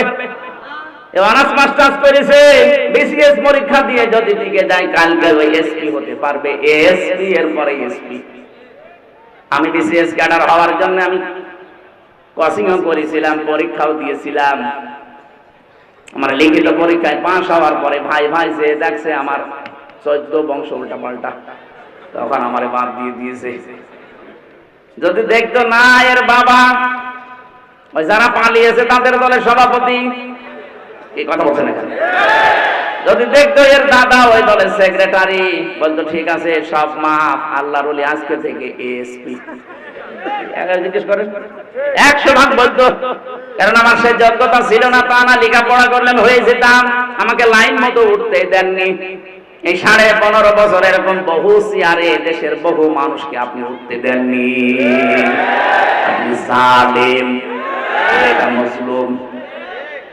এই জন্য অন্যান্য যারা আছেন কওমি মাদ্রাসা ভাই, আপনাদের আমরা আহ্বান জানাচ্ছি যে তালিমের জায়গাগুলো আছে, খুব ভালো ভালো কাজে আপনারা আছেন। খায়রুকুম মান তাআল্লামাল কুরআন ওয়া আল্লামা, কোরআন যে শেখে, কোরআন যে শেখায়, তার মতো উত্তম মানুষ নেই। কিন্তু এখন দেশের যে অবস্থা, জালেমদের এখনো পর্যন্ত নজর কিন্তু আছে। এই নজর থেকে মুক্ত হওয়ার জন্য আন্তর্জাতিক যে ষড়যন্ত্রগুলো চলছে আপনার মাথায় ধরবে না, চিন্তা ভাবনা করা লাগে এর জন্য আলাদা। এখান থেকে বাঁচতে হলে আমার মনে হয় আকীদার প্রশ্ন তুলে মানুষকে আর দূরে সরানোর সময় নেই। বুকে টেনে নেন, কাছে আসেন, আগে ইসলামটা কায়েম হোক। কথা বলেন, ইসলামটা কায়েম হোক, এরপরে বলেন যে ভাই এই কাজটা ভুল হচ্ছে, এইটা শুধরিয়ে নেন, এইটা ঠিক করেন। তারা যা যা খেদমত করেছে, তার যে 50 বছরে যে খেদমত, আপনি 500 বছর পেলেও পারবেন না। কারণ 500 বছর আপনি 450 বছর ঘুমাবেন। একবার বলছেন আর তার এই 50 বছরের হায়াতে আমার মনে হয় 30 বছর শুধু লিখেছে। আপনি টের পান কারে আন্দাজে কোন ফতোয়া দেন। এই জন্য আহ্বান জানাচ্ছি, দেশটাকে শিরিক মুক্ত করা লাগবে। আমাদের বিশ্বাসে যাদের শিরিক আছে, জামাত ইসলামের এই গঠনতন্ত্রে বিশ্বাসে আকীদায় শিরিক আছে, আপনি একটু দেখান তো যে এটা শিরিক। বলেন বলেন। আমি নাম ধরে বলছি এই কারণে, কারণ এই মাজলুম দলটার উপরে আবহমান কাল থেকে এই দেশে একটা তহমত লাগিয়ে দিয়েছে আন্দাজে। কেউ যেন এই অবিচার করে তাদের উপরে তহমতটা দিয়ে নিজের গুনার পাল্লা ভারী করবেন না। নিজের চিন্তায় তো আমি নিজে বাঁচি না। কথা বলেন না কেন? তাহলে এই দেশকে যদি আল্লাহর নিরাপদের চাদর দিয়ে ঢেকতে হয়, জুলুম মুক্ত করা লাগবে, শিরিক মুক্ত করা লাগবে। বলেন। আল্লাহ পাক বলেন এমন একটা গ্রামের নাম বলছি শোনো, যে গ্রামটা শান্তি ছিল। এই যে আমনুন মানে নিরাপত্তা, আমনুন মানে কি? কানাত আমিনাতান মুতমাইন্নাতান, যেখানে বাস করে মানুষ আত্মতৃপ্তি পেত। মুতমাইন্না মানে কি? আত্মতৃপ্তি। বাস করলে যেখানে আত্মতৃপ্তি পাওয়া যেত, ভালো লাগতো মানুষের, শান্তি স্বস্তি, এগুলো সব ঘিরে রেখেছিল তাদেরকে। বিভিন্ন জায়গা থেকে তাদের রিজিক আসতো, বিভিন্ন ব্যবসা বাণিজ্যের মাধ্যমে রিজিক আসতো। কিন্তু এতটুকু আল্লাহ শেষ করেননি। এই রিজিক আসার পর আল্লাহর দেওয়া রিজিক খেয়ে নিয়ামতগুলো খাওয়ার পরে তারা আল্লাহর সাথে কুফরি আরম্ভ করেছে। সবচাইতে বড় কুফরি ছিল ওই জামানার যিনি নবী ছিল মুহাম্মদ রাসূলুল্লাহকে তারা মিথ্যাবাদী বলেছে, পাগল বলেছে, জাদুকর বলেছে, এমনকি দেশ থেকে পর্যন্ত তাড়িয়ে দিয়েছে। কথা বলেন ঠিক কিনা? 18 কোটি মানুষ, মাত্র 56,000 বর্গ মাইলের এই দেশে, এতটুকু দেশ, পৃথিবীর বহু দেশে তো ঘুরলাম, কই এতটুকু জায়গায় এত মানুষ বাস করে পৃথিবীর কোন জায়গায় আমি পাইনি। এর চাইতে, এই যে কয়েকদিন আগে গিয়েছিলাম মালয়েশিয়া, এর চাইতে 8 ডবল বড়। কত বলেন? বাংলাদেশে 8টা জোড়া দিলে যত বড় হবে, মালয়েশিয়া একা এত বড়। বাংলাদেশ 14টা জোড়া দিলে যত বড় হবে, সৌদি আরব একা এত বড়। বাংলাদেশ 59টা জোড়া দিলে যত বড় হবে, আমেরিকা একা এত বড়। কিন্তু মানুষ বাংলাদেশের চাইতে কম জায়গা হিসাবে। কথা বলে না কেন? তাদের যে বিশাল জমিন পড়ে আছে, সেই তুলনায় মানুষ একেবারেই কম। আমাদের এতগুলো মানুষ, অথচ জায়গা যতটুকু। আল্লাহ পাক বলেন বিভিন্ন জায়গা থেকে তোদের রিজিকের ব্যবস্থা গুলো করছিলাম, কি হয়েছে তোদের আমার নিয়ামত গুলো তোরা উল্টিয়ে দিতে আরম্ভ করলি। পুরুষে পুরুষে বিয়ে, এই যে তহমত যেটা কি বলেন নাম, সমকামিতা আরম্ভ করলি। এইটার স্লোগান পর্যন্ত দিচ্ছে। 3 দিন আগে কুষ্টিয়ায় 2 মেয়ে আন্দোলন করেছে যে আমরা 2 জন বিয়ে করব, যদি বিয়ে না দেয় 2 জনই মরে যাব।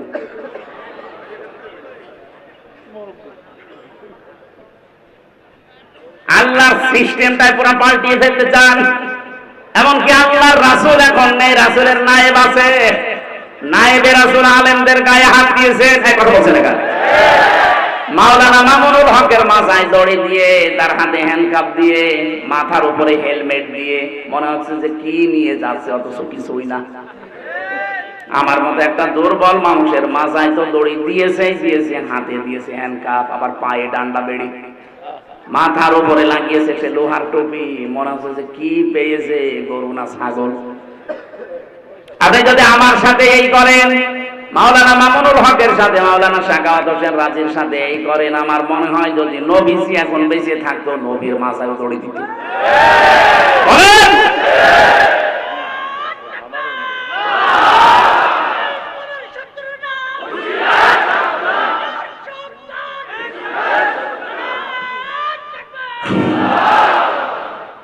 ঝিনাইদহবাসী, আমি এবার যেটা নিয়ে আসতে চাই, আল্লাহ রাব্বুল আলামিন বলেন রাগাদাম মিন কুল্লি মাকানিন ফাকাফারাত বিআনউমিল্লাহি ফাআযাকাহাল্লাহু লিবাসাল জুই ওয়াল খাউফ।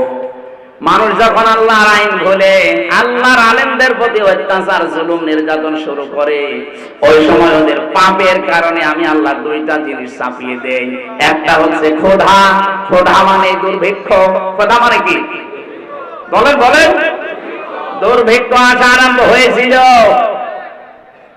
আলেমদের উপরে যা আরম্ভ করেছিলেন, দুর্ভিক্ষ চলে আসতো। ১৫০০ বছর আগে বিশ্ব নবীকে যখন ওরা তাড়িয়ে দিয়েছিল, বিশ্ব নবী যখন যাচ্ছিলেন নিজের ঘর থেকে বের হয়ে হিজরত করার সময়, যে জায়গায় দাঁড়িয়ে কাবার দিকে তাকিয়ে বলেছিলেন, কাবার মালিক আমি কিন্তু যেতে চাইনি, কাবার মালিক আমি খুব ভালোবাসি কাবাকে, কিন্তু এর নিষ্ঠুর সন্তানরা আমারে থাকতে দিল না। হ্যাঁ আমি যাচ্ছি। আল্লাহ ওই সময় সূরা কসসের ৮৫ নম্বর আয়াতটা নাযিল করেছিলেন, ইন্নাল্লাযী ফারাদা আলাইকাল কুরআনা লারাদ্দুকা ইলা মাআদ। অবশ্যই আপনার প্রতি আমি কোরআনের আইন মানা ফরজ করে দিয়েছি। হে নবী, আপনাকে আজ এই কোরআনের কারণে চলে যাওয়া লাগছে হিজরত করে, কিন্তু গ্যারান্টি দিলাম লারাদ্দুকা, লামে তাকিদ, আমি আল্লাহ গ্যারান্টি দিচ্ছি অবশ্যই আপনাকে আপনার এই জায়গায় আমি আবার ফেরত নিয়ে আসব, কিন্তু তখন এই দুর্বল করে না, শক্তিশালী করে নিয়ে আসব। মাত্র কয় বছরের ব্যবধানে নবীজিকে আবার এই জায়গায় নিয়ে এসেছিলেন, কিন্তু বাদশা করে। কথা বলেন ঠিক কিনা? নবীজি তো ১৩ বছর অত্যাচার সহ্য করেছেন। বাংলার মুসলমানেরা আমরা আজ অত্যাচার সহ্য করছি ৫৩ বছর, তার ভেতরে ১৫ বছর আরো বেশি।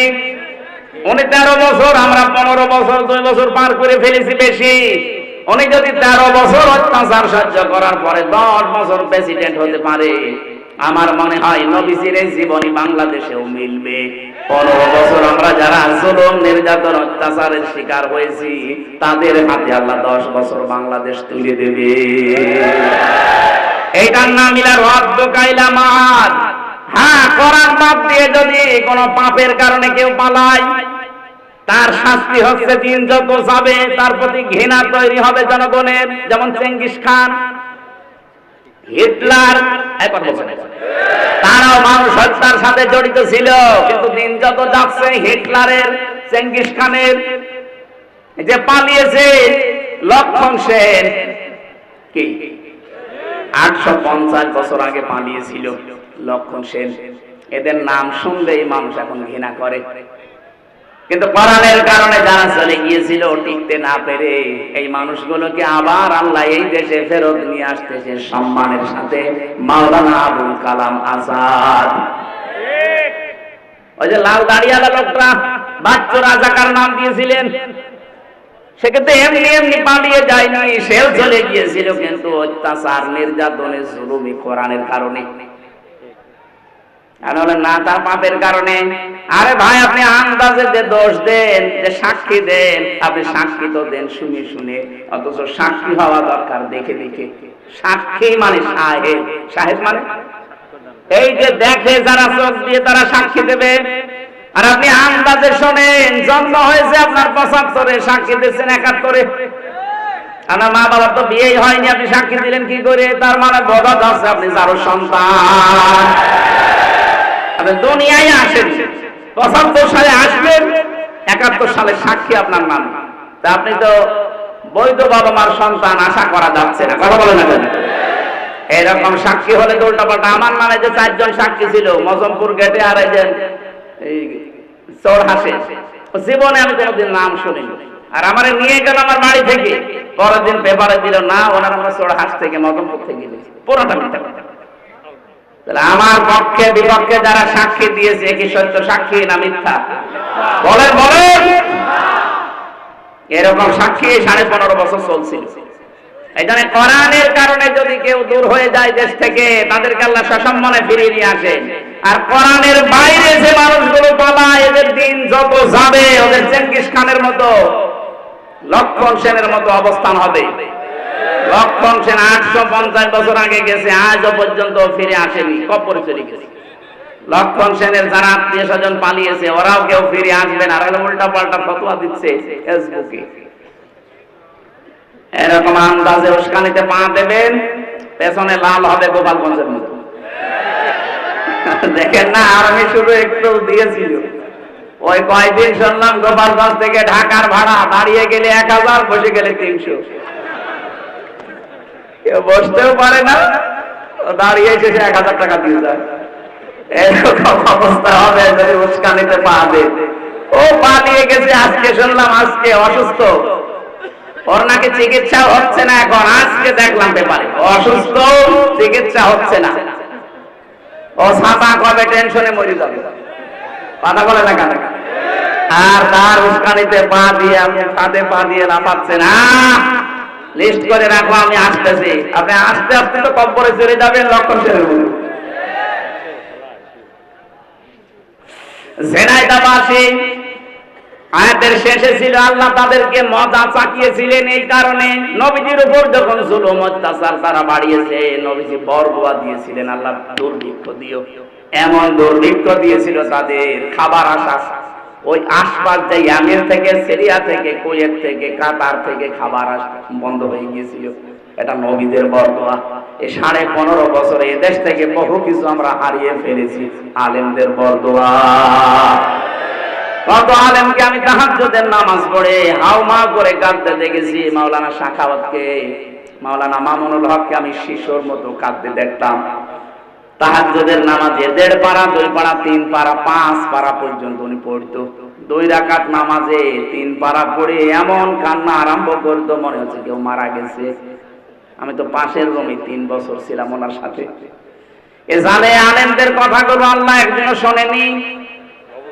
বলেন, কত মিডিয়ার 1 মাস পরে রিটায়ার্ড হয়ে যাবে, অথচ 14 বছর জেল খাটতেছে। এরা রাতের বেলা যখন উঠতো আমার বাবার চাইতেও বড় তারা, কি কান্না তাদের, এমন একটা আওয়াজ দিত, আমার মনে হয় এই দীর্ঘশ্বাস, এই আওয়াজ আমার আল্লাহর আরশে গিয়ে ধাক্কা খেয়েছে। জালেমদের পতন এমনি একদিনে হয়নি, বহুদিনের জমানো পাপ। এই যে বহুদিনের জমানো পাপ, এটা আমি বানালাম। সূরা আলে ইমরানে আছে 4 নাম্বার পারা 12 নাম্বার পৃষ্ঠা 9 নাম্বার লাইনে আছে, ইন্নামা নুমলি লাহুম লিয়াজদাদু ইসমা। আল্লাহ পাক বলেন ওদের পাপের বোঝা যখন পরিপূর্ণ হয়ে যায়, ওয়ালাহুম আযাবুম মুহিন, তখন আমি অপমানজনক শাস্তি দেই। আগস্টের 5 তারিখ থেকে আজকের এই নভেম্বর ডিসেম্বরের 2 তারিখ পর্যন্ত এই 3 মাস 3 দিনের ভেতরে আপনি তাকান কি অপমান আর বাকি আছে বলেন জালেমদের। আজকে জনায়েত তলবকে নাকি জঙ্গিদের সাথে ফাঁসির আসামিদের থাকতে দিয়েছে। উনি এমপি ছিল, মন্ত্রী ছিল, ওনাকে ডিভিশন দেয়নি, তাই আন্দোলন করবে। আরে শয়তান, কি এমপি মন্ত্রী কি ভোটের এমপি মন্ত্রী যে ওরা ডিভিশন দেওয়া লাগবে? ভোটের এমপি ছিল যে অধ্যাপক মিয়া গোলাম পরোয়ার, তারে আপনি ফাঁসির কন্টেম সেলে রাখলেন, জঙ্গিদের সাথে রাখলেন, তখন মানবতা কোথায় গেল? এখন যারা এই কথাগুলো তুলছে এদের পিটিয়ে লাশ বানানো দরকার। শয়তান আমার 3 বছর মোবাইল দেয়নি, বিচ্ছিন্ন করে রেখেছিল সরকারি মোবাইল থেকে যোগাযোগ, ফাঁসির কন্টেম সেলে আমার রেখেছিল, তখন তো কোনো কথা বলনি। কত এমপি কে আমি পেয়েছি, তাদেরকে ডিভিশন দেওয়া দূরের কথা, কন্ডেম সেলে রেখে দিয়েছিল। আর এখন ওদের মানবতা উতলিয়ে পড়ছে। এই জালেমদের দোষর সেইগুলো, এগুলোর এখনো মায়ের হয়নি, এগুলো এখনো পিটিয়ে গাছ বানানো দরকার। আল্লাহ বলেন আল্লাহ ওদেরকে আমি আল্লাহ মজা চাকাবো। আল্লাহ যদি ঠাট্টা করে কথা বলতে পারে, আমরা বললে দোষ কি? আল্লাহ বলছেন আল্লাহ আমি আল্লাহ নিজে ওদেরকে স্বাদ চাকাবো, ওদের পাপের স্বাদ। এক নম্বরে স্বাদ হচ্ছে লিবাসানজু, খোদার পোশাক। পোশাকের নাম দিলেন কেন? কারণ একটা পোশাকে মানুষের বিভিন্ন জিনিস ফুটে ওঠে। কথা বলছেন আল্লাহ বলেন এমন খোদা দারিদ্র দিয়েছিলাম ওই জামানায় নবীর বরকতে, বরদোয়ার বরকতে, বরদোয়ার ফলে এই মানুষগুলো পায়খানা আর এর সাথে মদ মিশিয়ে, পায়খানার মদ মিশিয়ে বড়ি বানিয়ে বানিয়ে ওরা খেয়েছিল। আলেমদের বরদোয়ার কারণে দেশটাও রসগোল্লা ছিল। কিন্তু আমার আল্লাহ মনে হচ্ছে হাতে ধরে 5 তারিখে বাঁচিয়ে দিয়েছে। أوضعنا عنك وزرك الذي أنقض ظهرك। হে নবী, আপনার পিঠকে বাঁকা করে রেখেছিল আইয়ামে জাহিলিয়াতের পাথর। কিসের পাথর? আইয়ামে জাহিলিয়াতের পাথর আপনার পিঠকে বাঁকা করে রেখেছিল। আমি কি পাথর সরিয়ে দেইনি? বোঝা। আমার মনে হয় 1000 বছর পরে আল্লাহ আর একটা আয়াত নাযিল করে আমাদের জানাচ্ছে, বাংলাদেশ মুসলমানেরা, আমি কি তোমাদের পিঠের উপর থেকে আমি জাহিলিয়াতের বোঝা নামিয়ে দেইনি? ওটা ছিল আইয়ামে জাহিলিয়াত, আর এইটা শব্দ দুইটা প্রায় এক। ওরাও যা করতো এরাও তাই করেছে। এখন বছর কাছে ওরাও সরকারি মানের কোনো অডিট ছিল না, জোর যার মূল্য তার।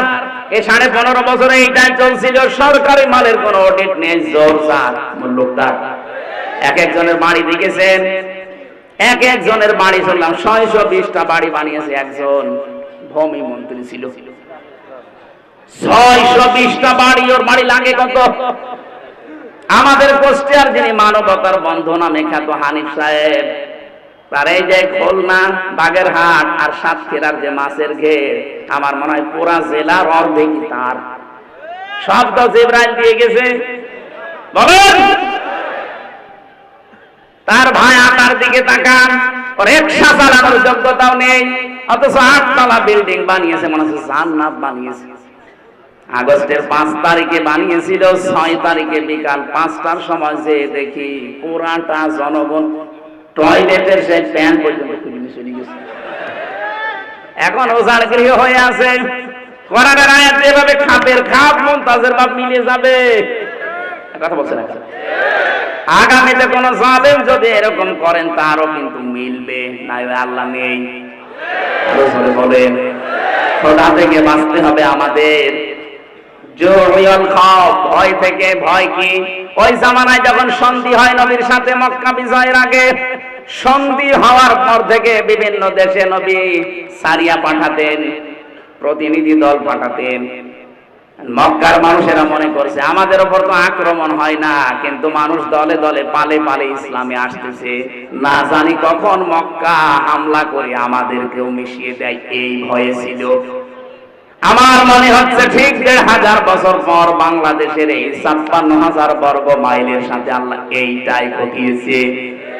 আয়াতের তাফসীরের ভেতরে, তাফসীরে তাবারির ভেতরে দেখেছি, শানে নজুলের ভেতরে আপনারা আছেন। আল্লাহর নবী যখন মেরাজে যাচ্ছিলেন, জিবরাইলকে বললেন, ভাই জিবরাইল, এই যে কালো কালো পোকার মতো কি উঠতেছে আমাদের সাথে, আর কালো কালো কিছু পিপিলিকার মতো নামতেছে। জিবরাইল বললেন, হে নবী, এই পৃথিবীতে আপনার উম্মতেরা যে খারাপ কাজগুলো করে, এই খারাপ কাজগুলো উপরে উঠে যাচ্ছে, আর এই খারাপ কাজের প্রতিফল ওই পিপিলিকার মতো শাস্তি আল্লাহ নামাচ্ছে। তাহলে দুনিয়ায় যে যেই ধরনের অপরাধ করবেন, এই অপরাধটা আল্লাহ উপরে তুলে নেবে, এইটার শাস্তি যা হয় ওইটা দুনিয়ায় পাঠাবে। এটা আমি বানালাম। এটা সূরা রুমের 41 নম্বর আয়াতে আল্লাহ দলিল দিয়েছেন, যাহারাল ফাসাদু ফিল বাররি ওয়াল বাহর বিমা কাসাবাত আইদিন নাস লিয়ুযীকাহুম বা'দাল্লাযী আমিলু লা'আল্লাহুম ইয়ারজিউন। বলেন আল্লাহু আকবার।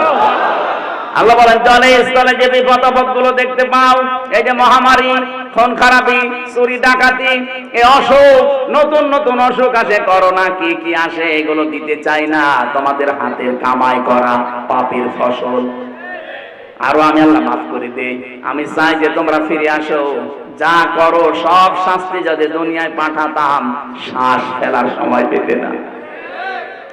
ওমা সাবাকুম মিন মুসিবাতিন ফাবিমা কাসাবাত আইদিকুম ওয়া ইয়াফু আন কাসীর। বলেন আল্লাহু আকবার। সূরা শুরার 30 নম্বর আয়াতে আল্লাহ জানিয়েছেন, যা করো সব পাপের শাস্তি যদি দুনিয়ায় ফেলতাম, একটা শ্বাস নেবে সে সময়ও পেতে না। আমি অধিকাংশগুলো আমার গাফফার নামের খাতিরে মাফ করে দেই। বলেন সুবহানাল্লাহ। এজন্য আমরা এখন থেকে সাবধান, যে যে অপরাধ করছি এইটা কিন্তু ঘুরে আমার প্রতি আবার নাযিল হবে। যারা গোপন অপরাধ করেন, গোপন অপরাধের শাস্তি আছে। যারা গুনাহ গোপনে করেন তাদের চেহারার উজ্জ্বলতা আল্লাহ নষ্ট করে দেবে। এদের এখানে তাকাবেন, যাদের চেহারা দেখতে খারাপ, বিশ্রী, তাকাতে মনে চায় না, মনে করবেন গোপনে গুনাহ করে। যারা ওজনে কম বেশি করে, এই মানুষগুলোর প্রতি আল্লাহ শাস্তি পাঠাবে দুইটা। এটা শুআয়ব আলাইহিস সালামের জামানায় ওই মানুষেরা ওজনে কম বেশি করত। আজ বাংলাদেশে ওজনে কম বেশি আছে না নেই? ওজনে কম বেশি মানে খালি দাড়ি পাল্লা দিয়েই না। এই যে শিক্ষক, কলেজের শিক্ষক অধ্যাপক, সে 1 থেকে মাস্টার্স পর্যন্ত বিশ্ববিদ্যালয়ে বহু শিক্ষা বিভিন্ন জায়গা থেকে নিয়েছে, কিন্তু দেওয়ার সময় ডেলিভারিতে আর দিতে চায় না। তখন বলে প্রাইভেট পড়া লাগবে, কোচিং করা লাগবে। এইটার আরবি নাম মুতাফফিফিন। আল্লাহ পাক বলেন ওয়াইলুল লিল মুতাফফিফিন আল্লাযীনা ইযা কাতালু আলান নাসি ইয়াস্তাউফুন। ধ্বংস হয়ে যাক ওই দোকানদারগুলো, ওই শিক্ষকগুলো, যারা নেওয়ার সময় ঠিক মতোই নাই, দেওয়ার সময় দিতে চায় না। তখন কোচিং করো, প্রাইভেট পড়ো, এরকম নাম দেয়। আজ এই বিশ্ববিদ্যালয়ের নাম ধরে বলছি, বহু শিক্ষক এমন আছে, ওরা তো ডক্টর, নেওয়ার সময় তো বহু জ্ঞান বিভিন্ন জায়গা থেকে তারা নিয়েছে, কিন্তু দেওয়ার সময় ছেলে মেয়েদের আর দিতে চায় না ক্লাসে। তখন ওনারা ক্লাস করায় বিভিন্ন বিশ্ববিদ্যালয়ে টাকার বিনিময়ে। আমি কি বেশি বললাম? এরকম শিক্ষক দেশে নেই? কত প্রাইমারিতে, হাই স্কুলে, কলেজে, মাদ্রাসা, এরা নিজেরা ক্লাসে ঠিক মতো পড়া দিতে চায় না। ওই পড়ায় দেবে, কোচিং করা লাগবে, ওই পড়ায় দেবে, তখন আবার প্রাইভেট পড়া লাগবে। কেন? আপনি যা পেয়েছেন নেওয়ার সময়, ওইটা দেওয়ার সময় ঠিক মতো দেওয়া লাগবে। এই জন্যই তো আল্লাযীনা ইযা কাতালু আলান নাসি ইয়াস্তাউফুন, নেওয়ার সময় ঠিক মতো দেয়, দেওয়ার সময় কম দেয়। এরা আল্লাহর অভিশপ্ত বান্দা। বাংলাদেশে আছে না নেই? আমরা এরকম পাপ যদি করি, এই পাপের কারণে আল্লাহ ওইটা আবার শাস্তি করে পাঠাবে, হয় আপনার উপরে, না আপনার ছেলে মেয়ের উপরে, না নাতি নাতনির উপরে। এমন এমন শাস্তি এসে দাঁড় হবে যে জীবন দিয়ে হলেও সে শাস্তি আর তুলতে পারবেন না। আপনার ছেলে যদি একটা আসে 100 কানা, আপনি 50 বিঘা জমির মালিক হয়ে কি করবেন? সারা জীবন মানুষ আপনাকে ডাকবে কানার বাপ। কথা বলছেন?